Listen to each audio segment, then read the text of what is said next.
క్రీస్తునందు సహోదరి సహోదరులారా, ప్రభువైన యేసు క్రీస్తు నామంలో హృదయపూర్వక వందనాలండి. ముందుగా ఇంత మంచి సమయాన్ని ఇచ్చిన తండ్రి అయిన దేవునికి ప్రభువైన క్రీస్తు ద్వారా కృతజ్ఞతాస్తుతులు చెల్లిస్తున్నానండి. అందరూ బాగున్నారండి. వాక్యం చదువుకొని ప్రార్థన చేసుకున్న తర్వాత పాఠంలోనికి వెళదామండి. యోహాను గారు రాసిన సువార్త 6వ అధ్యాయం 52వ వచనం.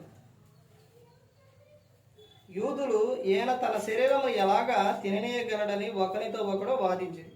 కావున యేసు ఇట్లెను, మీరు మనుష్య కుమారుని శరీరం తిని ఆయన రక్తం త్రాగితేనే గాని మీలో మీరు జీవం గలవారు కాదు. నా శరీరం తిని నా రక్తము త్రాగువాడే నిత్య జీవం గలవాడు.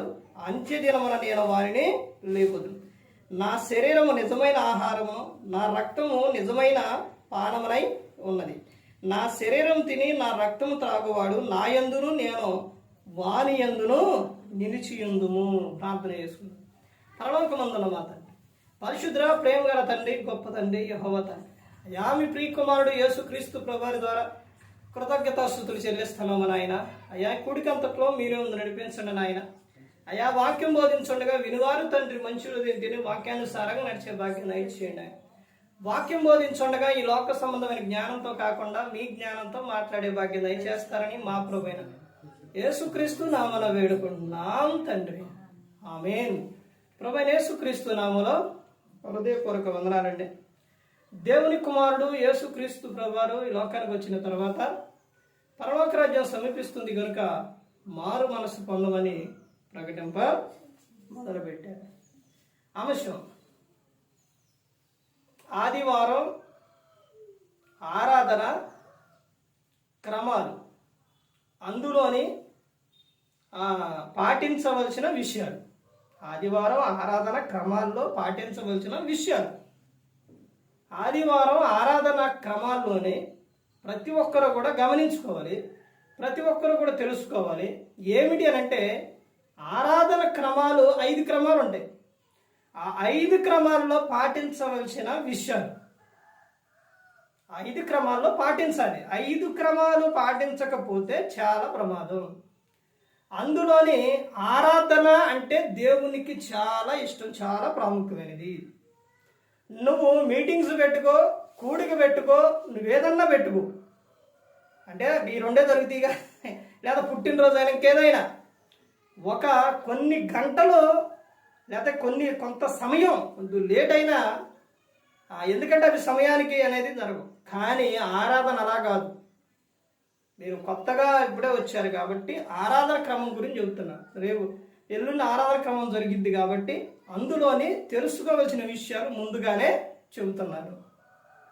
ఎందుకనంటే సేవకుడు చెప్పిన తర్వాత ఎవరైనా గమనించండి, ప్రతి ఒక్కరు కూడా చెబితే వినేదేంటిలే, అలా చెబుతారులే అనుకుంటే చాలా ప్రమాదం. ఇంకో విషయం ఏంటంటే సేవకునికి మాత్రం ఎదురు చెప్పకూడదు, సేవకునికి కోపం పుట్టించకూడదు. హెబ్రీ రాసిన పత్రిక 13వ అధ్యాయంలో ఉంటుంది. మీ పై అధికారులు మీ ఆత్మను కాయిచున్నారు కనుక వారు చేసే పని ఆనందంతో చేయాలి. దుఃఖంతో ఆ పని చేస్తే అది మీకు ఆశీర్వాదం కాదు. వారి ప్రవర్తన బట్టి నడవాలని కూడా చెబుతారు.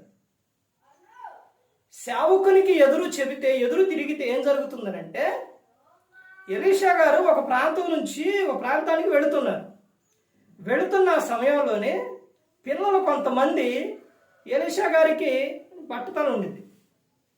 అయితే ఈ పిల్లలు ఏం చేశారంటే ఆయన్ని అపహాస్యం చేశారు. బోడివాడ ఎక్కిపో, బోడివాడ ఎక్కిపో, బోడివాడ ఎక్కిపో అన్నారు. అనటంతోనే సేవకు వెనకే కోపం వచ్చింది. వచ్చేసి వెనక తిరిగి ఎలుగుబంటులకి పర్మిషన్ ఇచ్చాడు. ఏ ఎలుగుబంటో తెలుసా? ఆడెలుగుబంటు. ఎలా ఉంటాయి తెలుసండి? మంచి బాగా రోషం మీద ఉంటాయి. ఆడెలుగుబంట్లు వచ్చి 40 మంది సుమారు పిల్లలే ఇట్ట కాళ్ళు చేతులు ఏ జడ్డక జడ్డ పగల్చీరి పారేసినాయి. అర్థమైందండి? సేవకునికి ఎప్పుడు కూడా కోపం అనేది తెప్పించకూడదు, బాధపడకూడదు సేవకుడు. సేవకుడు అంటే ఎవరు అనుకున్నారు? దేవుడు పిలుచుకున్న వ్యక్తి. ఆ సేవకుడు ఎప్పుడు కూడా ఆ పని, దేవుని పని ఆనందంగా చేయాలి, దుఃఖంతో అనేది చేయకూడదు. అలా ఈ లోకంలో కూడా చాలా మందిని నేను చూసిన కొంతమంది సహోదరులు ఉన్నారు. పండగ విషయాల్లో కానీ సేవకుల విషయాల్లో కానీ వారు ఎదురు తిరిగి మాట్లాడితే సరే అడిగితే అడగొచ్చు, ఏమని, అయ్యా బైబిల్లో మరి ఇలా పండగ మరి ఇలా లేదు కదయ్యా, మరి దీని గురించి ఏంటయ్యా, మరి లేకపోతే అయ్యా మరి బైబిల్లో ఈ డౌట్ ఉందయ్యా, అది ఇది ఉందయ్యా, మరి మీరు ఇలా చెబుతున్నారు కదయ్యా, మరి దాని అర్థం ఏంటయ్యా అని అడగొచ్చు. అడిగే తీరు ఉండిద్ది. అలా కాకుండా మాది తెలియదా, మాది తెలియదా, నువ్వు చెప్పాలా, నువ్వు చేసేది అది దాని కదా అన్నారు అనుకోండి, నువ్వు మాట్లాడే మాట ద్వారా కూడా సేవకుడు బాధపడకూడదు. అలా బాధపడిన సహోదరులు, అదే ఆ సేవకుడు అలా బాధపడిన సహోదరుల జీవితాలు ఇప్పుడు ఎలా ఉన్నాయో తెలుసండి. వాడు జీవితంలో అంటే భార్య ప్రార్థన, భర్త ఎదురు తిరిగితే భార్య ప్రార్థన చేస్తే దేవుడు కొద్దో గొప్ప కొంచెమైనా కరుణిస్తారు. కానీ ఈ జీవితంలో మాత్రం వీరు పశ్చాత్తాపడ్డదాకా, దేవుని తెలుసుకున్న దాకా జీవితంలో ఆనందం ఉండదు. అర్థమైందండి? ఆ సహోదరుల విధానం కూడా అలాగే అయిపోయింది. ఎందుకంటే యేసుక్రీస్తు ప్రభువారికి దేవుని పని చేసేవారంటే చాలా ఇష్టం. ఎంత ఇష్టం అంటే యేసుక్రీస్తు ప్రభువారికి యేసుక్రీస్తు ప్రభువారు శిష్యులు కలిసి వెళుతున్న సమయంలో యేసుక్రీస్తు ప్రభువారు ముందు వెళ్తున్నారు, తర్వాత శిష్యులు వెళ్తున్నారు, వెనకమాల శాస్త్రులు పరిచయం వెళ్తున్నారు. వెళ్ళే సందర్భంలోనే వీళ్ళు ఏం చేస్తారంటే శిష్యులకు ఆకలి అయ్యింది. ఈ ఆకలి అయ్యే సమయంలో ఆ రోజున ఏముండేవి అంటే వెన్నులు, మొక్కజొన్న కాదు, వెన్నులు, కంకులు, ఇత్తులు ఉంటాయి కదండి, ఇంత చిన్న మొక్కజొన్న కంకులు. ఆ వెన్నులు ఏం చేశారంటే అవి అప్పుడు ఎలా చేసేవాడు, ఎలా తినేవాళ్ళు, దాన్ని ఇలా వంచి కొట్టితే వచ్చేవి. వీళ్ళు కూడా అదే చేశారు. ఆ రోజున ఏం చేశారు, అటు నుంచి పట్టుకొని వంచి కొట్టుకొని తింటున్నారు. తిన్న సందర్భంలో ఈ శాస్త్రులు పరిచయాలు అన్నారు, ప్రభువా ఇదిగో నీ శిష్యులు చూసారా ఏం చేస్తున్నారు, వెన్నులు తుంచుకొని కొట్టుకొని తింటున్నారు అన్నప్పుడు, ఏడు మీరు చేసే పని ఎందుకు చేస్తున్నారు ఆయన ఆడ ముందు అనలా. ఎందుకంటే శిష్యులంటే ఆయనకి ఇష్టం, దేవుని పని చేసేవారంటే ఇష్టం. కానీ ఏం చెప్పారో తెలుసా అంటే, వాళ్ళ విషయాలు ఏం చెప్పారో తెలుసా, శాస్త్రులు పరిచయలకు ఇచ్చిన సమాధానం ఏంటంటే, దావీదు గారు చేయలేదా, దావీదు గారు దేవుని మందిరంలో ఉన్నప్పుడు సమూహపు రొట్టెలు, ఆయన ఆకలి అయినప్పుడు సమూహపు రొట్టెలు తినలేదా అని చెప్పారు. ఇంకేమైనా మాట్లాడతారు వాళ్ళు. ఇప్పుడు వాళ్ళు గద్దించాలని ఎక్కడ గద్దిస్తారో తెలుసండి, గద్దెయటం ఎవరు లేని సమయం చూసి, ఎవరు లేని సమయం చూసి గదిలోకి వెళ్ళిన తర్వాత వాడిని గద్దిస్తారు. గద్దీయటంలో మాత్రం తేడా ఉండదు. అల్ప విశ్వాసులారా, ఎంతకాలం నేను మీతో ఉంటాను, విశ్వాసం ఉంచరు మీరు అని గద్దించే సందర్భాలు కూడా ఉన్నాయి. కానీ పబ్లిక్కి అంతమందిలో కాదు. అర్థమైందంటే ఎందుకో తెలుసండి, ఎందుకు గద్దించరా, పబ్లిక్గా అంతమందిలోని వీళ్ళందరూ నిలబెట్టి మీరు ఇలా చేశారు, ఎందుకు చేశారని ఎందుకు గద్దించరు యేసుక్రీస్తు ప్రభువు చెప్పండి. ఎందుకంటే సేవకులంటే విశ్వాసం చాలా మందికి ఏంటి అలుసు, పన్నీరు, ఇష్టం ఉండదు. ఇప్పుడు యేసుక్రీస్తు ప్రభువారే గన వాళ్ళ ముందు అలా అంటే, ఈయన లేకుండా ఈయన ఉన్నప్పుడు ఏమంటారు అనుకోండి, లేనప్పుడు బ్రతకనిస్తారా, ఊకుంటారా, ప్రభువే ఈయన ఇలా అంట కదా అని ఊకుంటారా, ఊకోరు జనం. ఆ సందర్భం ఎలా ఉంటుందో తెలుసండి, యేసుక్రీస్తు ప్రభువు ఇక్కడి నుంచి వెళ్ళిన తర్వాత సిలువలో చనిపోయి సమాధి చేయబడి తిరిగి పునరుద్ధరుడై తండ్రి దగ్గరికి వెళ్ళిన తర్వాత శిష్యులు గదిలో నుంచి బయటికి కూడా రాలా. ఆ రోజున ఈ రోజున కూర్చున్నట్టు మనం ఈ రోజున వాక్యం చదువుతాం, ఈ రోజున ఉన్నట్టు ఉండేది కాదండి. ఆ రోజు భయంకరంగా ఉండేది. బయటికి రాలా, తలుపేసుకొని ఉన్నారు. ఎందుకో తెలుసా అండి, బయటకు వస్తే చంపేస్తారేమో అని. అప్పుడు యేసుక్రీస్తు ప్రభువారు 3వ దినాన లేచి తిరిగి వచ్చి వాళ్ళ దగ్గరకు వచ్చి కనపడి వాళ్ళకి ధైర్యం చెప్పిన తర్వాత అప్పుడు వస్తారు బయటికి. సేవకుడిని ఎప్పుడూ కూడా దూషించడం కానీ బాధ పెట్టడం కానీ ఎలాంటివి అనేది ఎప్పుడు మీ జీవితాల్లో చేయకూడదు. ఒకవేళ పొరపాటు జరిగితే ఎమ్మడే పశ్చాత్తాపడు, ప్రభా క్షమించు ప్రభా అని. ఇప్పుడు ఆరాధన క్రమాలు 5 క్రమాలు, అందులోని త్వరగా చూపించి మీకు ముగిస్తాను. ఈ 5 క్రమాల్లో మొట్టమొదటిగా చేయవలసింది ఏంటంటే, 1 ఆరాధన మనం ఏ సమయానికైతే పెట్టుకుంటామో సమయం ఇది ప్రాముఖ్యమైనది, విలువైనది. సమయాన్ని పోనీయక సద్వినియోగం చేసుకోవాలి. అజ్ఞానుల వలె కాకుండా జ్ఞానుల వలె ఉండాలి సమయం విషయంలో. నువ్వు ఆరాధన ఏ సమయానికి నువ్వు పెట్టుకో, 9 గంటలో పెట్టుకో, 10 గంటలో పెట్టుకో, 11 గంటలో పెట్టుకో, నువ్వు ఏ సమయమైనా పెట్టుకో, కానీ ఆ సమయానికి అక్కడ ఉండాలి. నేను ఆరాధనకి నా సమయానికి వెళ్ళకపోతే వణుకు వచ్చింది, భయం వచ్చింది. నువ్వు 10 గంటలో పెట్టుకున్నావా, 10 గంటల కాడ ఉండాలి. పొరపాటుని ఏదన్నా ఒకవేళ కొంచెం బయట ఏదన్నా లేట్ అయిందనుకోండి, అది కూడా ఎలాంటి పరిస్థితి తెలుసా? నువ్వు ఆదివారం నేను పనికి వెళ్తా, నేను ఆదివారం అయి చేస్తా, లేదా నేను ఆదివారం ఊరు వెళ్తా, ఇప్పుడే వస్తా అని పోయినాం అనుకోండి, ఇట్ట పట్టుకుంటాడు సాతాను. పొరపాటు కూడా రానేడు. అర్థమైందండి? ఆదివారం పని చేసుకోవడం తప్పేం కాదు, కానీ చేయొచ్చు. కానీ దేవుని పని జరిగించిన తర్వాత కాకుండా, అలా కాకుండా నేను అది చేసుకొని ఇప్పుడే వస్తానని పోయినవో రానేయండి నిన్ను. ఇంకో విషయం ఏంటంటే, ఆదివారం నాడే స్త్రీకి ఇంట్లో పనులు ఎక్కువ ఉంటాయి. ఆ రోజే పురుషులు ఏం చేస్తారంటే, ఇది మైకు ఉండి చర్చి అయితే బయటికి వెళ్ళిపోయింది మీరు కాబట్టి, అయినా మీకు ఏంటంటే క్రమం కాబట్టి చెబుతున్నా, అసలు ఇది పబ్లిక్కి వెళ్ళాలి ఈ చెప్పే విషయం. అర్థమైందండి? ఆ రోజునే ఏం చేస్తారు తెలుసు పురుషులు? ఆ రోజే చికెన్ తీసుకొస్తారు, మాంసం తీసుకొస్తారు. ఏమేమో ప్రార్థన బయలుదేరి జరిగే ఇయ్యే ప్రార్థన బయలుదేరుతుందో ఎదురుకొచ్చి అడిగే ప్రార్థనకండి, ఇదిగో ఇది వండి పో. ఏమొచ్చి భర్తకు లోపడాలిగా, మరి బైబుల్ చెబుతుందిగా. ఏమొచ్చి వండి పోయేసరికి పాటలు అయిపోతే అయ్యగారు వాక్యం చెబుతారు. ఇప్పుడు వాక్యం చెప్పిన తర్వాత అయ్యగారు ఏమంటారు, అంతా అయిపోయిందంటారు. ఏమ్మా ఎప్పుడు వచ్చేది అంటారు. సాతాను ఆ టైంలోనే నీకు పనుల భారం ఎక్కువ పెడతాం, ఆరాధన విషయాల్లోనే ఎక్కువ పెడతాం. అర్థమైందండి?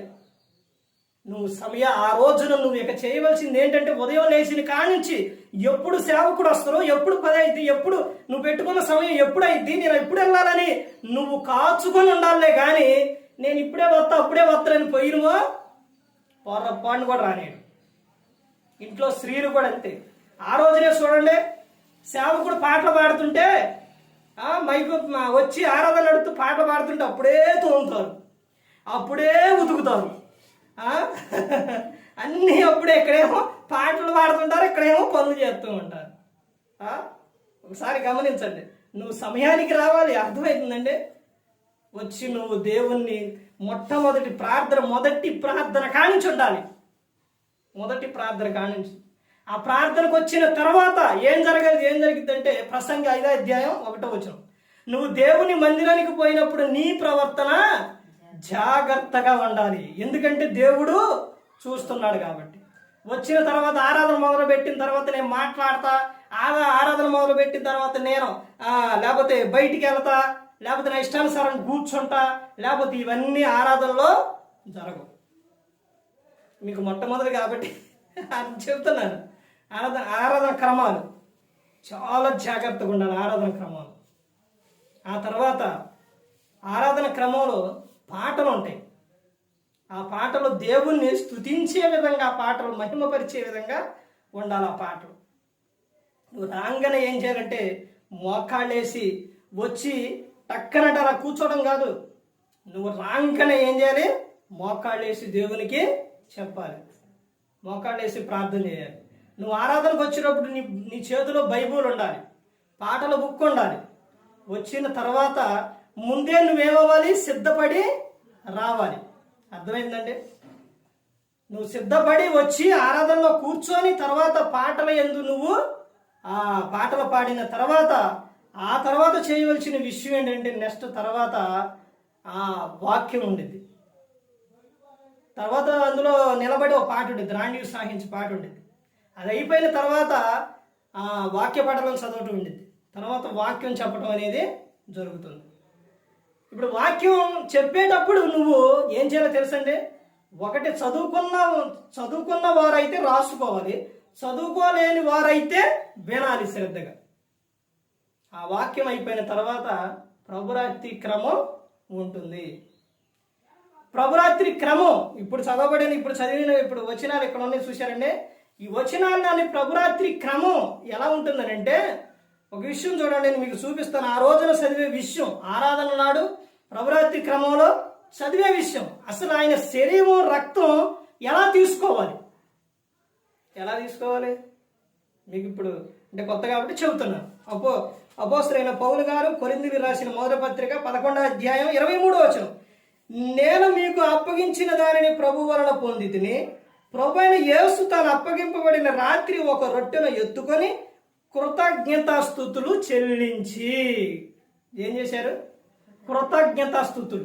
ఇప్పుడు ఈ వాక్యం చదివి అక్కడ చదివిన తర్వాత ఏం చేస్తారంటే రొట్టె తీసుకొని ఆ రొట్టెని మధ్యకే ఇరుస్తారు. మధ్యకి ఇరిచిన తర్వాత ఒక వ్యక్తిని ప్రార్థన చేయమంటారు. అంటే ఉంటే సేవకుడన్నా చేస్తాం, విశ్వాసుల్లో ఎవరైనా చేసేవాళ్ళు ఉంటే వాళ్ళకైనా ఇస్తారనమాట. ఇంకొక విషయం ఏంటంటే ఆరాధన క్రమం వచ్చేసరికి మొత్తం ఎక్కువ మీద ఎవరు నడిచిద్దంటే పురుషుని మీదే నడిచిద్ది ఎక్కువ. మిగతా సమయాల్లో వాక్యం చెప్పొద్దని కాదు, స్త్రీ కూడా వాక్యం ఇంట ఉండి స్త్రీ చెప్పాలి, బయట కూడా చెప్పాలి. కానీ ఆరాధన క్రమం వచ్చేసరికి అంతా కూడా ఎక్కువ ప్రార్థన కానీ వాక్యం కానీ ప్రతి ఒక్కటి పురుషుల మీదే నడిచిద్ది. ఎందుకు నడిచిద్ది? పురుషుని మీద ఎందుకు నడిచిద్ది అంటే, పురుషునికి శిరస్సు ఎవరనంటే ఎవరో క్రీస్తుకు శిరస్సు ఎవరో తండ్రి అయిన దేవుడు కాబట్టి. అర్థమైందండి? ఇప్పుడు ఆ రొట్టె తీసుకునేటప్పుడు ఇప్పుడు కృతజ్ఞతాస్తుతులు చెల్లించారంటే ప్రార్థన చేసిన తర్వాత అక్కడ చెబుతున్న విషయం చూడండి, చెల్లించి దానిని విరిచి, ఇది మీ కొరకైన నా శరీరం, నన్ను జ్ఞాపకం చేసుకున్నట్టుకే దీనిని చేయడని చెప్పాను. ఆయన శరీరం ఎందుకు తీసుకున్నారు? ఇప్పుడు అక్కడ ఏం చదివినా జ్ఞాపకం చేసుకున్నటకు. ఎందుకు తీసుకోవాలి? జ్ఞాపకం అంటే యేసుక్రీస్తు ప్రభువారు ఈ లోకానికి వచ్చి నా కోసం సిలువలో తన ప్రాణాన్ని పెట్టారు, నన్ను రక్షించడానికి ఈ లోకానికి వచ్చారు అని యేసుక్రీస్తు ప్రభువారిని నువ్వు జ్ఞాపకం చేసుకొని తీసుకోవాలి ఆయన శరీరం. ఇక్కడ ప్రార్థన చేసి ఇస్తారు. ఇచ్చిన తర్వాత నువ్వేం చేయాలి? నువ్వు ప్రార్థన చేసుకొని తీసుకోవాలి. ఆ తర్వాత చెబుతున్న విషయం ఏంటంటే, ఆ ప్రకారమే భోజనమైన పిమ్మట, అంటే రొట్టె భోజనం తిన్నాం, ఇప్పుడు భోజనం అయిపోయింది. అయిన పిమ్మట ఆయన పాత్రను పాత్రను ఏం చేశారు? ఎత్తుకొని తర్వాత ఏమని చెప్తున్నారు? ఈ పాత్ర నా రక్తం వలన అయిన క్రొత్త నిబంధన, మీరు దీనిలోనిది త్రాగున్నప్పుడల్లా నన్ను జ్ఞాపకం చేసుకున్నట్టుకై దీనిని చేయడని చెప్పాను. ద్రాక్షారసం తీసుకునేటప్పుడు కూడా ఏం చేయాలంటే జ్ఞాపకం చేసుకోవాలి. శరీరం తీసుకునేటప్పుడు జ్ఞాపకం చేసుకున్నారుగా, మరి రక్తం కూడా అయిందేగా, ఏం చేయాలి? అది కూడా ఏం చేయాలి? జ్ఞాపకం చేసుకొని తీసుకోవాలి. ఆ విషయానికి వచ్చేసరికి ఇంకో విషయం గుర్తుపెట్టుకోండి. ఏంటనంటే అక్కడ చదివిన తర్వాత చెబుతాను చూడండి, మొత్తం చదివి మీకు వివరం చెబుతాను. తర్వాత అక్కడ ఏమని చెబుతున్నారంటే చేయడం ఆ ప్రకారమే భోజనం తర్వాత చేయడం చెప్పినాం. మీరు 26వ వచనం, మీరు ఈ రొట్టెను తిని ఈ పాత్రలను త్రాగునప్పుడల్లా ప్రభువు వచ్చు వరకు ఆయన మరణమును ప్రచురించదు. కాబట్టి ఎవడు అయోగ్యముగా ప్రభు యొక్క రొట్టెను తినునో లేక ఆయన పాత్రలోని త్రాగునో వాడు ప్రభు యొక్క శరీరమును గూర్చియు రక్తమును గూర్చియు అపరాధీయుడు. కాబట్టి ప్రతి మనుషుడు తను తాను పరీక్షించుకోరు. అలాగూ చేసి ఆ రొట్టెను తిని ఆ పాత్రలోని త్రాగవలెను. ఇప్పుడు జరిగే ఇక్కడ క్రమాలు ఇప్పుడు చెబుతారు.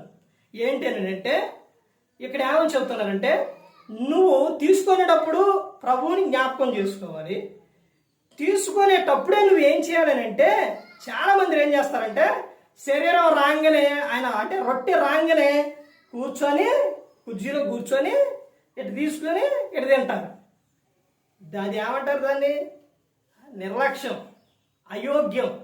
అయోగ్యంగా తీసుకోకూడదు. బలహీనులు, రోగులు అయితే కిందకి వెళ్తే ఇంకా ఉండిద్ది. నువ్వేం చేయాలి? వెంటనే నువ్వు ఎప్పుడైతే ప్రార్థనకే, ఇప్పుడు శరీరం రక్తం ప్రభురాత్రి క్రమం అనగానే నువ్వు మోకాళ్ళు వేసే వీలు ఉంటే మోకాళ్ళు వేయాలి. మోకాళ్ళు అంటే వేయటానికి వీలు లేకపోతే నిలబడాలి. అంతేగాని కాళ్ళు జాబి నేను కూర్చొని అలా తీసుకుంటున్నంటే కుదరదు. ఒకటి మోకాళ్ళ మీద ఉండాలి, లేకపోతే నిలబడి తీసుకోవాలి.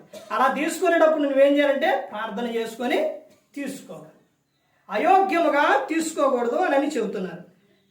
ఆ తర్వాత ఏం చేయాలని అంటే నువ్వు పరీక్షించుకోవాలి. నువ్వేం చేయాలి? పరీక్షించుకోవాలి. నేను ఈ వారంలో ఏమన్నా తప్పు చేశానా ప్రభువా, నన్ను క్షమించు ప్రభువా అని నువ్వు పశ్చాత్తాపడాలి. నువ్వు పరీక్షించుకోవాలి. అలా తీసుకోవాలి. తర్వాత చెబుతున్న విషయం చూడండి. ప్రభు శరీరం అని వివేచింపక తిని త్రాగువాడు తనకు శిక్షావిధి కలుగుటకే తిని త్రాగుచున్నాడు. జాగ్రత్త లేకపోతే ఏమొచ్చిద్ది? శిక్ష వచ్చిద్ది. తర్వాత ఏమని చెబుతున్నారంటే, ఇందువలననే మీలో అనేకులు బలహీనులను రోగులై ఉన్నారు, చాలామంది నిద్రించుతున్నారు. అయితే మనను మనమే విమర్శించుకునే తీర్పు పొందకపోదుము. చూశారండి? నిన్ను నీవు ఏం చేయాలి? విమర్శించుకోవాలి. నీలో ఏమన్నా లోపాలు ఉన్నాయని నువ్వే తెలుసుకోవాలి.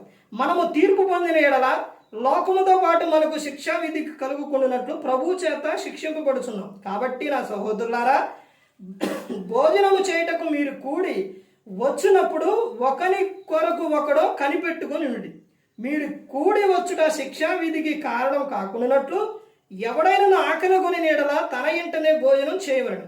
నేను వచ్చినప్పుడు మిగిలిన సంగతులను క్రమపరుతును. అక్కడికి వెళితే ఏమిస్తారు? రొట్టెత్తారు, ద్రాక్షరసం ఇస్తారు అనుకోని మాత్రం రాకూడదు. అర్థమైందండి? తిని త్రాగడానికి కాదు. నీకు ఆకలి అయితే ఇంటికాడ తిను. అదే ఇక్కడ చెబుతున్నారు. అపోస్తలుడైన పౌలు గారు చెబుతున్నారు. ఇప్పుడు ఆయన శరీరం రక్తం తీసుకున్నారు. ఇప్పుడు తీసుకున్న తర్వాత ఏం జరుగుతుందంటే, ఇలా చదవబడిన విషయాలు చూడండి. ఇక్కడ ఈ మొత్తం కూడా ఎక్కడి నుంచి అంటే యోహాను సువార్త 6:41. కాబట్టి నేను పరలోకం నుండి దిగి వచ్చిన ఆహారం అని ఆయన చెప్పినందున యూదులు ఆయనను గూర్చి సణుగుకొనుచు, ఈయన యోసేపు కుమారుడైన యేసు కాడా, ఈయన తల్లిదండ్రులను మనం ఎరుగుదాము కదా, నేను పరలోకం నుండి దిగి వచ్చి ఉన్నానని ఈయన ఎలాగూ చెప్పుచున్నాడని. అందుకు యేసు, మీలో మీరు సణుగుకొనకుడి, మీలో మీరు సణుకోవద్దు, నేను చెబుతానుగా అని యేసుక్రీస్తు ప్రభువు ఏం చెబుతున్నారంటే, నన్ను పంపిన తండ్రి వాడిని ఆకర్షించితేనే కానీ ఎవడనూ నా యొద్దకు రాలేడు. అంత్యదినము నేను వారిని లేపుదును. ఆకర్షిస్తేనే, దేవుడు ఆకర్షిస్తేనే యేసుక్రీస్తు ప్రభువు యొద్దకు వస్తారు. ఆకర్షించకుండా ఎవరైనా వస్తారనంటే రారు. ఇప్పుడు మీరు ఇక్కడ ఉన్నారు, మీరు ఇక్కడ వచ్చారనంటే, దేవుళ్ళలోకి వచ్చారనంటే, క్రీస్తుని నమ్ముకున్నారంటే దేవుడు మిమ్మల్ని ఏం చేసిండు? ఆకర్షించిండు. దేవుడు మిమ్మల్ని పిలిచాడు. దేవుని దృష్టిలో మీరు ఉన్నారు. అందరూ ఉన్నారనుకోండి, అయితే మిమ్మల్ని ఆకర్షించాడు. ఆకర్షించుకున్నారు కాబట్టే ఎక్కడికి వచ్చారు? క్రీస్తు యొద్దకు వచ్చారు. ఆకర్షించిన వారైతే దేవుని మాట వినలేరు. ఆయన మాట అంటే నచ్చదు. ఆ లోక సంబంధం వినగలుగుతారా? వినలేరు. వాళ్ళకి ఎట్లుండిదంటే, శిలువను గూర్చిన వార్త నశించుచున్న వారికి వెర్రితనం, రక్షింపబడుతున్న మనకు దేవుని శక్తి. అర్థమైందండి? అంత్యదినమున నేను వానిని లేపుదును. అంత్యదినమున ఏం చేస్తారు? లేపుతారు అని చెబుతున్నారు. తర్వాత ఏమని చెబుతున్నారంటే, వారందరూ దేవుని చేత బోధింపబడుదురు అని ప్రవక్త లేఖనములో రాయబడి ఉన్నది గనుక తండ్రి వలన విని నేర్చుకున్న ప్రతివాడును నా యొద్దకు వచ్చును. దేవుని యొద్ద నుండి వచ్చిన వాడు తప్ప మరి ఎవడనూ తండ్రిని చూచి ఉండలేదు. ఏనే తండ్రిని చూచి ఉన్నవాడు విశ్వసించువాడే నిత్య జీవం గలవాడు, జీవాహారము నేనే. చూశారండి? విశ్వసించువాడు, యేసుక్రీస్తు ప్రభువుని ఎందుకు పంపించారు తండ్రి అనే దేవుడు? ఆయన పట్ల విశ్వాసం ఉంచినప్పుడు నువ్వు నిత్య జీవం చేరుతారు. జీవాహారం నేనే అని చెబుతున్నారు. జీవాహారం ఎవరు? యేసుక్రీస్తు ప్రభువు. తర్వాత ఏమని చెప్తున్నారు? మీ పితరులు అరణ్యములో మన్నాను తినను చనిపోయిరి. వాడు ఆహారం తిన్నారు, బ్రతికున్నారా? చనిపోయారు. దీనిని తినువాడు చావకున్నట్లు పరలోకం నుండి దిగి వచ్చిన ఆహారం ఇదే. అర్థమైందండి? అంటే మనిషి చనిపోడా? చనిపోతాడు. కానీ ఇక్కడ చెబుతున్న అర్థం ఏంటంటే, యేసుక్రీస్తు ప్రభువు చెప్తున్న అర్థం ఏంటంటే, నా శరీరం తిని నా రక్తం తినివాడు వాడు ఈ లోకంలో శరీర సంబంధంగా చనిపోవచ్చు, కానీ ప్రతి ఒక్కరూ శరీరం ఆత్మ ఉన్నవారు చనిపోతారు. మన్ను అనేది మట్టికి పోతుంది, ఆత్మ ఏమో దేవుని యొద్దకు వెళ్ళిపోతుంది. అక్కడ రెండవ మరణం ఉంటుంది. ఆ మరణములో వారు మరణించడు అని చెబుతున్నారు. అక్కడ చనిపోడు అని చెబుతున్నారు. ఎందుకంటే నా శరీరం తిని నా రక్తము త్రాగువాడు. తర్వాత ఇంకా ఏమని చెబుతున్నారంటే చూడండి, పరలోకం నుండి దిగి వచ్చిన జీవాహారం నేనే. ఎవడైనా నీ ఆహారం భుజించితే వాడు ఎల్లప్పుడూ జీవించును. మరియు నేనిచ్చు ఆహారము లోకములకు జీవము కొరకైన నా శరీరం అని మీతో నిశ్చయముగా చెప్పుచున్నాను. యూదులు ఈయన తన శరీరమును ఎలాగ తిననీయగలడని ఒకరితో ఒకడు వాదించింది. కావున యేసు, మీరు మనిషి కుమారుని శరీరం తిని ఆయన రక్తం త్రాగితేనే గాని మీలో మీరు జీవం గలవారు కారు. ఆయన శరీరము రక్తము తిని త్రాగువాడు వానిలో, ఇంకా కిందకి వెళితే ఏమని చెబుతారంటే, ఇక్కడ పైన ఏమని చెబుతున్నారు? జీవం ఉంటుంది. తర్వాత నేను వానిలో ఉంటాను, వారు నాలో ఉంటారు, నా యందు ఉంటారు అని చెబుతున్నారు. అంటే మీలో జీవం అనేది వచ్చేస్తుంది ఒకప్పటి నుంచి. అంటే ఇప్పుడు జీవం లేదా అంటే ఎలా ఉంటుందని అంటే, మనిషి పరిస్థితి, ఆయన ఎప్పుడైతే క్రీస్తు మనలోకి వస్తారో మనకి వచ్చే ఆలోచన కానీ అవన్నీ కూడా ఎలా ఉంటాయి అంటే చాలా అద్భుతంగా ఉంటాయి. మనిషి ప్రమాదంలో పడిపోవడం ఎవరికైనా ఇష్టమా? ఇష్టం కాదు, ఏ మనిషి కోరుకోడు. అందుకని ఒకటి గమనించండి, ఎవరైనా కానీ ఆదివారం ఆరాధన మానేయరు. ఎలాంటి వ్యక్తి అయినా సరే, తాగేవాడైనా తిరిగేవాడైనా లేకపోతే బూతులు మాట్లాడే పురుషుడైనా స్త్రీ అయినా, ఎక్కువ స్త్రీలే మాట్లాడుతుంటారు. వీళ్ళు ఎవరైనా సరే ఆదివారం ఆరాధన మానేయరు. చర్చిలు చూడండి, ఆ రోజు ఎలా ఉంటాయి? నిండిపోతాయి. పండగ నాడు ఉండట్టు ఉండిద్ది ఆదివారం ఆరాధన. ఆదివారం అర్థమైందండి? ఎందుకనంటే ఆయన శరీరం తిని త్రాగువాడు వానిలో ఏముంటుంది? జీవం ఉంటుంది. నువ్వు చేసిన తప్పుకు పశ్చాత్తాపడితే ప్రభువు క్షమిస్తాడు. కానీ ఆయన శరీరం రక్తం నువ్వు ఆదివారం ఆరాధనలో మాత్రం ఇస్తాను, నువ్వు మానేయకూడదు. ఈ ఆదివారం అనేది ఎన్నిసార్లు ఉందని అంటే బైబిల్ గ్రంథంలో చాలాసార్లు ఉంది ఆదివారం గురించి. ఆదివారం నాడే ప్రభువు లేచినప్పుడు మత్తయి సువార్త 28వ అధ్యాయం, ఆదివారం తెల్లవారుజామున ప్రభువు లెగుస్తురు అని ముందే చెప్పుకున్నారు. ఎవరు చెప్పారు? యేసుక్రీస్తు ప్రభువు. అలా చెప్పినప్పుడు ఆయనను చూడడానికి అక్కడికి ఎవరు వచ్చారండి? స్త్రీలే వచ్చారు ముందుగా. మరియా వీళ్ళందరూ కూడా కొంతమంది వస్తారనమాట. వాళ్ళందరూ వచ్చి ఎప్పుడు తెల్లజామునే వస్తారు, పెందరకాడలు లేచి వస్తారు ప్రభువుని చూడాలని. అక్కడికి వచ్చినప్పుడు ఆ తర్వాత అంత మునిపే ప్రభు ఏం చేస్తారో లెగిచి ఉంటాడు. అక్కడికి వచ్చి అవి చూసి తర్వాత ఒక ఆమె ఏమో ఏడవటం, ఇంకొక సందర్భంలో అక్కడే ఏడుతుంటే అప్పుడే ప్రభు వస్తారు. వచ్చిన తర్వాత మరియాని పిలుస్తారు. పిలిచినప్పుడు వెంటనే చూసి ఆమె ఏమనుకునిద్ది అని అంటే తోటమాలి అనుకునిద్ది, కాపలా కాసి ఆయన అనుకునిద్ది. అనుకున్నప్పుడు ఆమె ఏమని చెప్పిద్ది అంటే, అయ్యా నా ప్రభువుని చూసావా, నా ప్రభువుని ఎవరో ఎత్తుకుపోయారని.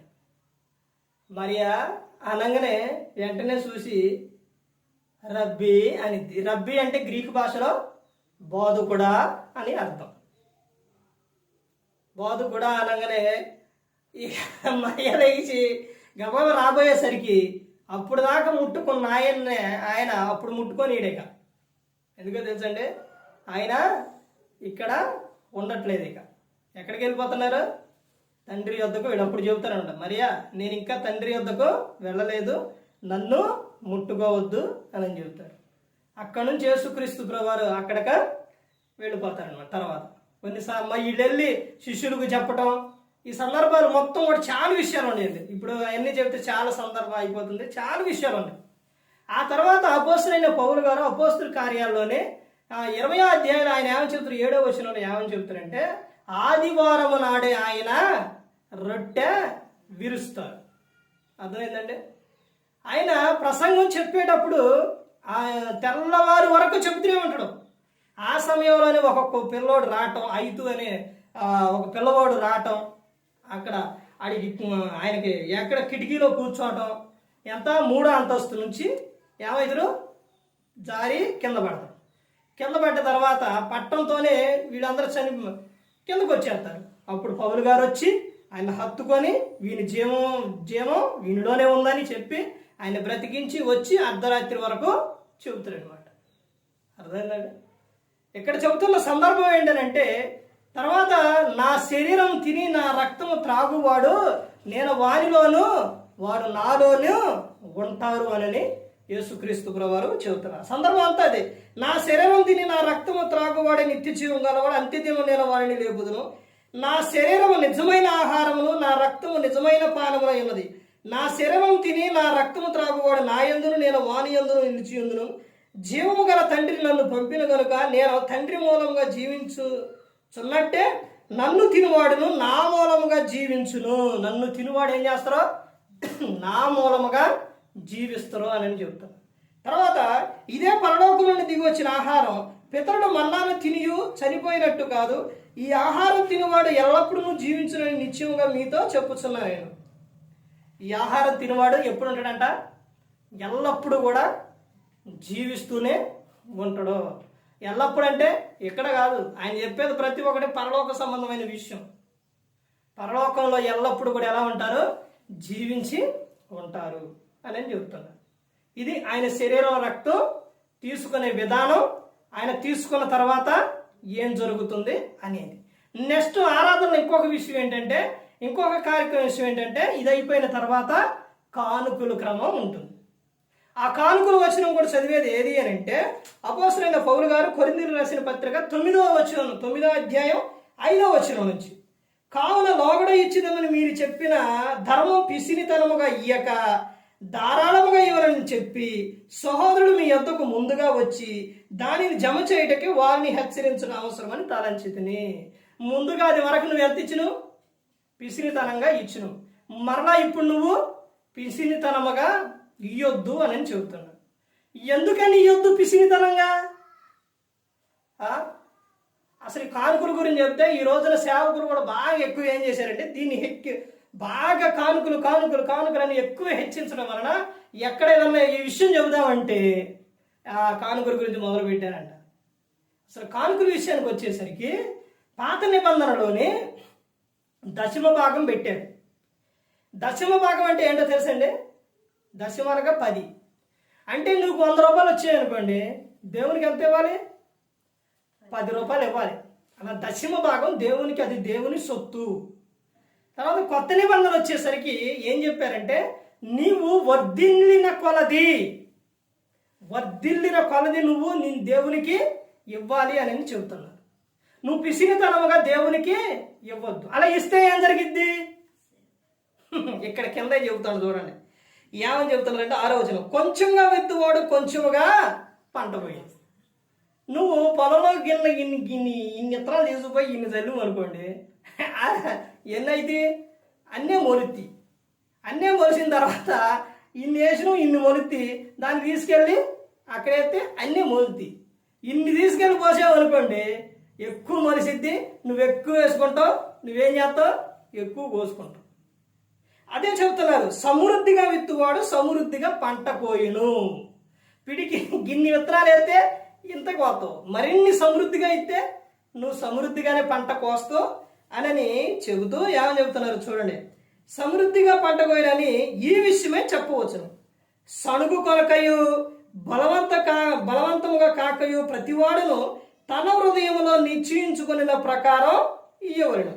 దేవుడు ఉత్సాహంగా ఇచ్చువారిని ప్రేమించును. సనగకూడదు. ఇచ్చేటప్పుడు చాలా మంది తెవాలి తెవాలా ఇచ్చి నేను ఏం చేస్తాను ఈ అయ్యగారు ఎవరికి ఇస్తున్నావు నువ్వు? అలాంటిది రాకూడదు. ఎవరికి ఇస్తున్నావు? నువ్వు దేవునికి ఇస్తున్నావు. దేవునికి ఇస్తున్నావు కాబట్టి దేవుడు ఏం చేస్తున్నారంటే ఆ దేవుడికి ఇచ్చి సేవకునికి ఇచ్చి సేవకుడు పోషణ కొరకు దేవుని పని కొరకు అవి ఉపయోగిస్తారు. నువ్వు సనగకుండా ఇవ్వాలి.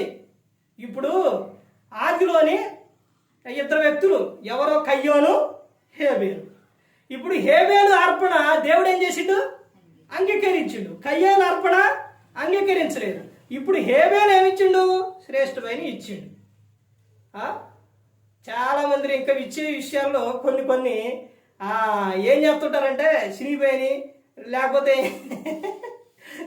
ఇవన్నీ చాలా చేస్తుంటారు. దేవునికి శ్రేష్టమని ఇవ్వాలి.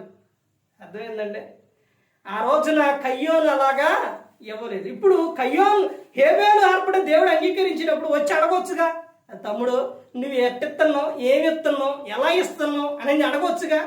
అడగలేదు. అడగకుండా ద్వేషం పగబెట్టుకొని దేవుడు ఆ అర్పణ అంగీకరించిండని ఏం చేసిండు? అతన్ని చంపేసి. ఇక్కడ ఏమని చెప్తున్నారంటే నువ్వు సనుగకుండా దేవునికి సనుక్కుంటే ఇవ్వకూడదు. నీవు హృదయంలో నిశ్చయించుకున్నంత ప్రకారం ఇవ్వాలి. నువ్వు ఎంత అయితే నిశ్చయించుకుంటావో అంత దేవునికి నువ్వు ఇవ్వాలి అని నేను చెప్తాను. అలా ఇస్తే ఏం జరిగిద్ది? దేవుడు ప్రతి ఒక్కటే మనకు తెలియపరుస్తాడు. ప్రతి ఒక్కటే బైబిల్ గ్రంథంలో అక్కడే చెబుతుండే. ఏమని చెబుతుండంటే ఉత్సాహంగా ఇవ్వాలని చెబుతుండు. ఆనందంగా సంతోషంగా ఇవ్వాలి. బాధపడుతూ దుఃఖపడుతూ సనుక్కుంటా అలా ఇవ్వకూడదు అని చెబుతున్నారు దేవునికి ఇచ్చేటప్పుడు. తర్వాత ఇంకా ఏమని చెబుతున్నారంటే మరియు అన్నిటి యందు ఎల్లప్పుడూ మీరు సర్వ సమృద్ధి గలవారై ఉత్తమమైన ప్రతి కార్యం చేయుటకు దేవుడు మీ ఎడల సమస్త విధములైన కృపను విస్తరింపజేయగలడు. 9వ వచనం, ఇందు విషయమై అతడు వెదజల్లి దరిద్రులకు ఇచ్చును, అతని నీతి నిరంతరము నిలుచును అని రాయబడి ఉన్నది. ఏం చేస్తారంట? దేవునికి నువ్వు ఇస్తే, సమృద్ధిగా నువ్వు దేవునికి ఇస్తే, నువ్వు వెదజల్లి ఎవరికి ఇస్తావంట? దరిద్రుడికి నువ్వు ఇస్తావు. దేవుడు నిన్ను అంతగా నిన్నేం చేస్తారో ఆశీర్వదిస్తారు. మీకు ఒక విషయం, బయట లోకంలో జరిగిన ఒక విషయం చెబుతారు. కోల్గేట్ పేస్ట్ ఉందిగా, తెలుసు కానీ అందరికీ. కోల్గేట్ పేస్ట్ అనేది, ఆ కోల్గేట్ అనేది ఒక వ్యక్తి పేరు. అది కోల్గేట్ పేరు కాదు, వ్యక్తి పేరు అది. అయితే ఇతను పల్లెటూరు నుంచి ఆ రోజున కోల్గేట్ పేస్ట్ కాదు, కోల్గేట్ పౌడర్, ఆ పౌడర్ తీసుకొని పట్టణానికి వెళ్ళి అమ్ముకోవడానికి వెళ్తున్నాడు. వెళ్ళేటప్పుడు వాడలో ప్రయాణం వెళ్ళేటప్పుడు కొన్ని నెలల పాటు, అంటే కొన్ని రోజుల పాటు పట్టొచ్చు. అలా వెళ్ళేటప్పుడు అందులో వాడ ఉన్న నావికుడు దేవుణ్ణి, క్రీస్తుని నమ్ముకున్న వ్యక్తి. ఎంతమంది ఈ రోజుల సమయాల్లోని ఈ వ్యక్తిని ఆ వాడ నావికుడు ఏం చేశాడంటే అడిగాడు, బాబు ఎక్కడికి వెళ్తాను అని. అయ్యా, నేను మా పల్లెటూరులో వ్యాపారం సరిగా లేదు కాబట్టి ఇవి అంత సేల్ అక్కడ లేవు, నేను పట్టణానికి వెళ్ళి ఇవి అమ్మి వ్యాపారం చేసుకుందామని వెళ్తున్నాయ్యా అని చెప్పినప్పుడు ఆ వ్యక్తి ఏం చెప్పాడంటే క్రీస్తుని గురించి చెప్పాడు. దేవుని నమ్ముకో, దేవుడు నిన్ను దీవిస్తాడు, దేవుడు నిన్ను ఆశీర్వదిస్తాడు, క్రీస్తుని నమ్ముకో అని చెప్పిన తర్వాత ఆ ప్రయాణం అయిపోయి ఒడ్డుకు వచ్చేటప్పుడు ఈ వాడనావికుడు ఏం చెప్పాడనంటే, ఇదిగో నువ్వు వెళుతున్నావు, దేవుడు నిన్ను దీవించాలి అని అంటే నువ్వు న్యాయంగా పనిచేయాలి, నీతిగా ఉండాలి, దేవుని పట్ల భయభక్తులు కలిగి ఉండాలి, ప్రేమ కలిగి ఉండాలి. ఈ విషయాలన్నీ చెప్పి ఇలా ఉండాలి. నువ్వు తర్వాత ఇవన్నీ చేసిన తర్వాత నువ్వు దేవునికి దశమ భాగం ఇవ్వాలి. దేవునికి ఇచ్చే విషయాల్లో నువ్వు వెనకాడొద్దు. దేవునికి నువ్వు ఎంత ఇస్తే దేవుడు నిన్ను అంత దీవిస్తారో ఆశీర్వదిస్తారని చెప్పాడు. చెప్పిన తర్వాత ఇతను వెళ్ళి కోల్గేట్ పౌడర్ అమ్ముకుంటూ నిదానంగా అందులో వచ్చిన భాగం దేవునికి దశమ భాగం ఇస్తూ ఉన్నాడు. అలా ఇచ్చిన తర్వాత అది ఏమైందనంటే 100 వస్తే 10 రూపాయలు, అలా తర్వాత 1000 వస్తే 100 రూపాయలు, అలా కోల్గేటు పేస్టు అలా వేలలకు వెళ్ళిపోయింది. ముందు 10% నుంచి మొదలుపెట్టాడు, ఆ తర్వాత 20, 30, తర్వాత 80, అలా ఇచ్చుకుంటూ వెళుతున్నప్పుడు ఈ కోల్గేట్ పేస్ట్ ఈ కంపెనీ బాగా విస్తారంగా వెళ్ళిపోయింది. ఎక్కడికి వెళ్ళిపోయింది? ఇప్పుడు అమెరికాలో కూడా ఏముంది? కోల్గేట్ ఆడతారా? అక్కడ కూడా కోల్గేట్ ఉంది. అన్ని ప్రాంతాలలో కోల్గేట్ అనేది విస్తరించిపోయింది. ఎంత అభివృద్ధి చెందాడంటే బాగా అభివృద్ధి చెందాడు. అభివృద్ధి చెందిన తర్వాత 50% ఇంకా ముందుకెడుతున్న సమయాల్లో ప్రభువా, ఇదిగో ప్రభువా, నీకు సగం నాకు సగం. ఏం చెప్పాడు? నాకు వచ్చే దాంట్లో నీకు 50 నాకు 50 అని చెప్పాడు. ఆ తర్వాత ఇంకా ముందుకెళ్ళి అలా ఇస్తూ ఉన్నప్పుడు ప్రభువా 80% నీకు 20% నాకు. ఆ తర్వాత ఈయన కొంచెం ఇక వృద్ధాప్యానికి వచ్చేసి వచ్చిన తర్వాత ప్రభువా 90% నీకు 10% నాకు. 50 కాదు, 90% నీకు 10% నాకు. తర్వాత ఆయన వృద్ధాప్యానికి వచ్చిన తర్వాత ఇప్పుడు ప్రభువా మొత్తం నీకే ప్రభువా అని చెప్పేసింది. ఆ తర్వాత ఆయన ఇప్పుడు లేడండి, చనిపోయాడు. కోల్గేట్ కంపెనీ ఆయన. ఇప్పుడు కోల్గేట్ కంపెనీ ఎంత విస్తారంగా వెళ్ళిపోయిందంటే అటు వచ్చిన లాభాలు మొత్తం ఎవరికి ఇస్తున్నారు? దేవునికి ఇస్తున్నారు. దాంట్లో వచ్చే లాభం దేవునికి ఇస్తున్నారు. కానీ కోల్గేట్ కంపెనీ బాగా విస్తారంగా వెళ్ళిపోయింది. ఇప్పుడు మీకు ఒక విషయం డౌట్ రావాలి. ఏంటంటే ఏమొచ్చిందంటే ఇలా చెప్పినప్పుడు మొత్తం దేవునికి ఇస్తే ఎట్లా నడిచిద్ది అనే డౌట్ రావచ్చు. మొత్తం దేవునికంటే ఎలాగో చెప్పమంటారా? ఇప్పుడు కోల్గేట్ కంపెనీ వెళ్ళిపోయింది, అంటే అన్ని సార్లకు వెళ్ళిపోయింది. అన్ని సార్లు అమ్ముతున్నారు, లాభం వచ్చింది. వచ్చిన ఒక 1 కోటి రూపాయలు వచ్చింది అనుకుందామండి. 1 కోటి రూపాయలు మొత్తం దేవునికి. అయితే ఈ 1 కోటి రూపాయల్లో ఎలా ఈ దేవుని పని నిమిత్తం ఎలాగేనంటే ఆయనకి ఇవ్వటం ఎలాగోనంటే ఆ 1 కోటి రూపాయల్లోని ఇప్పుడు కోల్గేట్కి సంబంధించి ఆయన తేవాలనుకోండి తీసుకొస్తారు. అక్కడ పనిచేసే వాళ్ళు జీతంగానే కోరారనుకోండి, కొంతమంది అవసరాలు ఉంటాయి కాబట్టి కోరారనుకోండి, వాళ్ళకు జీతాలు వాళ్ళకి ఇస్తారు. మిగిలింది ఏం చెప్తారు? దేవునికి ఇచ్చేస్తారు. అది అర్థమైందండి. అలాగే దేవునికి ఇచ్చే కానుక సేవకుడు తీసుకున్నప్పుడు తమ పోషణ కొరకు, తర్వాత దేవుని పని కొరకు వాడతారు.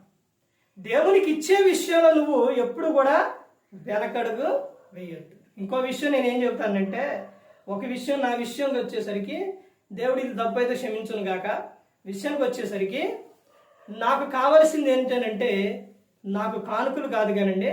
అంటే కానుకలు అంటే మీరు దేవునిలో ఉండాలి, నిత్యము ఆయన సన్నిధిలో కనపడాలి, మీరు ఎల్లప్పుడూ బాగుండాలి, మీరు దీవించబడాలి, మీరు ఆశీర్వదింపబడాలి.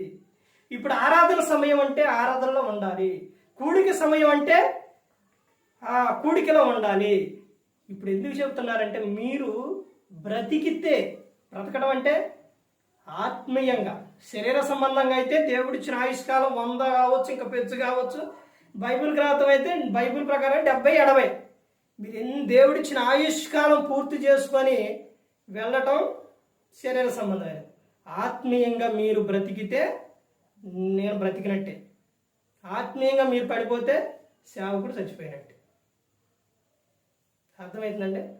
పౌలు గారు ఎన్నోసార్లు రోమా సంఘాన్ని చెబుతూ, కొరింథీ సంఘాన్ని చెబుతూ ఎన్నోసార్లు కన్నీటితో మిమ్మల్ని బతికినాడు కొనుసున్నా.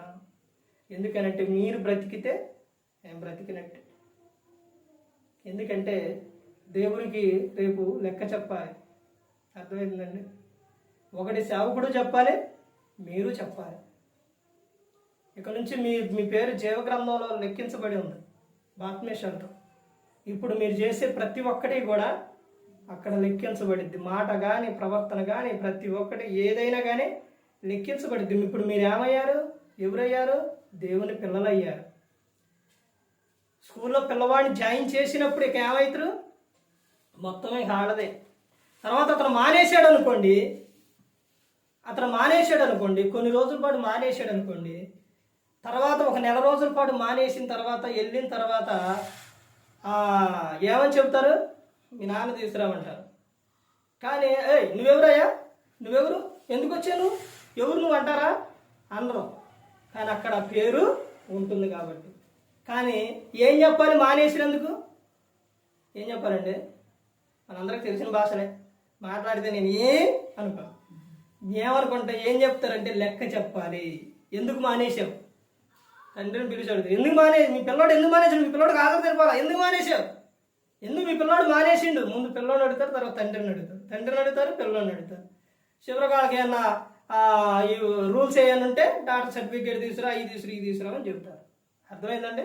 అలాగే దేవుల్లోకి వచ్చినప్పుడు కూడా మనం చేసే ప్రవర్తన క్రీస్తు న్యాయపీఠం ఎదుట నిలబడ్డప్పుడు ఈ దేహంతో జరిగించిన ప్రతి ఒక్కదానికి లెక్క చెప్పవలసి ఉన్నది. అవి మంచివైనా సరే చెడ్డమైనా సరే.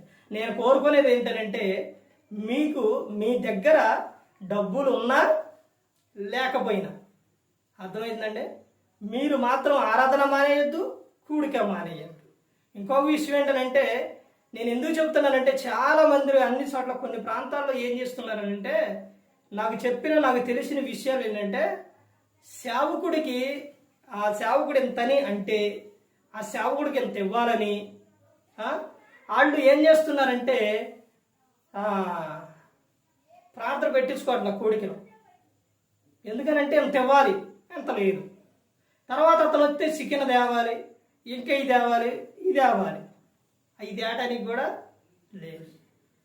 కొంతమంది స్తోమత అలా ఉంటుంది, అందుకనే కూడికలు పెట్టించుకోవడం. నాకు ఏమీ వద్దు, అర్థమవుతుందండి. నేను వస్తాను, కూడిక పెడతాను, తర్వాత మీరు మంచినీళ్ళు ఇచ్చినా తాగి వెళ్ళిపోతారు, అంతేగాని నాకేమీ వద్దు. అయితే ఇంకొక విషయం ఏంటంటే, సేవకుడు ఎప్పుడు కూడా డిమాండ్ అనేది చేయకూడదు. తర్వాత విశ్వాసి అనే వారు మీకు ఉన్న దాంట్లోనే అప్పులు చేసి కాదు, అర్థమైందండి. మీకున్న దాంట్లోనే దేవుడికి ఇచ్చినప్పుడు దేవుడు ఏం చేస్తారో ఆశీర్వదిస్తారు. ఇప్పుడు నువ్వు నీ హృదయంలో నిశ్చయించుకున్నంత ప్రకారమే ఇవ్వు, అర్థమవుతుందండి. భేద విధవరాలు ఉంది, ఏం చేసింది? అందరూ వచ్చి వాళ్ళ దగ్గర ఉన్నంత సగం ఉంచుకొని సగం వేస్తున్నారు. ఏమి దగ్గర 2 కాసులు ఉన్నాయి, ఆ 2 కాసులు అందులో వేసింది. మరలా ఆమెకి తర్వాత తెచ్చుకోవడానికి ఏమైనా ఉందా? ఏమీ లేదు. ప్రభు అదే చూసి ఇచ్చిన వారి అందరిలో కన్నా ఈ భేద విధవరాలు ధన్యురాలు, గొప్ప అని చెప్పి ధన్యురాలు. అర్థమైందండి. దేవుడు మన హృదయాన్ని చూస్తున్నాం, మన పరిస్థితి ఏంటో అవన్నీ కూడా ఆయనకు తెలుసు. అందుకని మీరు కూడిక మానేయొద్దు, ఆరాధన మానేయొద్దు, అర్థమైందండి. మీకున్న దాంట్లోనే ఇస్తే దేవుడు ఆయనకు తెలుసు మీ పరిస్థితి ఏంటన్నది, అర్థమైందండి. అందుకని ప్రతి ఒక్కరూ గమనించుకోవాలి. తర్వాత చివరిగా ఏంటంటే ముగింపు ప్రార్థన. ఏంటంటే 5వ క్రమం ఏంటి? ముగింపు ప్రార్థన. ఆ ముగింపు ప్రార్థన చేసిన తర్వాత నువ్వు ప్రార్థన చేపించుకోవాలి. నీ సమస్య ఏదన్నా కానీ ప్రార్థన చేయించుకోవాలంటే సేవకుని దగ్గరకు వచ్చి ప్రార్థన చేయించుకుంటారు. ఆ తర్వాత ఇక ఇంటికి వెళ్ళిపోతారు. ఈ సందర్భంలో మీకు ఇంకో విషయం ఏంటంటే, కానుకలు ఇచ్చే విషయాల్లోనే కొంతమంది ఏం చేస్తుంటారనంటే, రోజు ఆహారం వండుకుంటారు కదా, వండుకునే సమయంలోని ముందు దేవునికి కొంతమంది మరి ఎట్ట తీస్తారు, కొంతమంది అయితే తీస్తారు. తీసి ఒక దాంట్లో పోసి ఆదివారం వచ్చేటప్పుడు అవి తీసుకొస్తారు, అర్థమైందండి. ఇవన్నీ మీకు కొత్త కాబట్టి, ఇప్పుడే కాబట్టి ఇవన్నీ కూడా చెబుతున్నా. ఇవి ఆరాధన క్రమాలు. ఈ విధంగా ప్రతి ఒక్క ఆదివారం కానీ క్రమం అనేది క్రమం అందులోనే ఉంది. క్రమం అనగా ఆరాధన అనగా క్రమంగా జరగాలి, ఆ విధంగా ఉండాలి. తర్వాత నువ్వు నీ వచ్చే విషయాల్లో కూడా ఆ రోజు నువ్వు తలబోసుకొని నీట్గా చక్కగా వస్త్రాలు వేసుకొని రావాలి, అర్థమవుతుందండి. బైబిల్ తీసుకొని రావాలి. అన్ని తర్వాత నీ హృదయము ఖాళీ చేసుకొని రావాలి. ఎక్కడెక్కడో ఆలోచనలో పేర్లు చెబుతారు కొంతమంది లోక సంబంధమైన. భక్తి ఏమో ఎక్కడ ఆలోచన అక్కడ, మనిషి ఎక్కడే కానీ ఆలోచన ఎక్కడో ఉండకూడదు. పశువు ఏం చేస్తుంది? వదిలిపెట్టినప్పుడు ఏం చేస్తుంది? కొద్దిగా తిని ఇట్లా ఆలోచించిద్దా? ఆలోచించదు.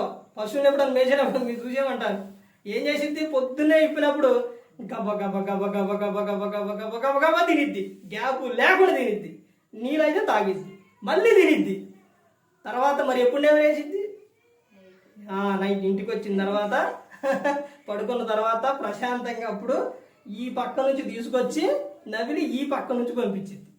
అట్నే నువ్వేం చేయాలంటే నీ హృదయాన్ని ఖాళీ చేసుకొని హృదయాన్ని నింపుకొని నువ్వు వెళ్ళిన తర్వాత నీ భర్తకు నీ భార్యకు నీ పిల్లలకు ఏం చేయాలి? నువ్వు వాక్యం చెప్పాలి. ఈ రోజున చెప్పుకోవాలి, సేవకుడు ఈ రోజున దేవుడు మాతో ఈ విషయం మాట్లాడిండు, సేవకుడు మాకు ఈ వాక్యం చెప్పిండు అని నువ్వేం చేయాలి?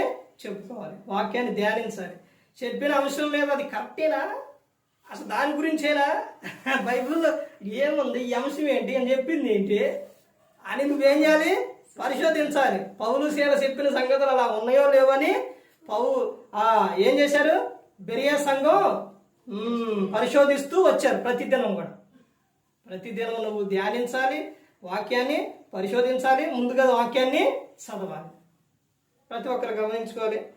ఏ ఒక్కరు కూడా నశించి నరకానికి వెళ్ళిపోకూడదని యేసుక్రీస్తు ప్రభువు ఈ లోకానికి వచ్చి మనందరి కోసం సిలువలో తన ప్రాణాన్ని పెట్టి ఉన్నారు.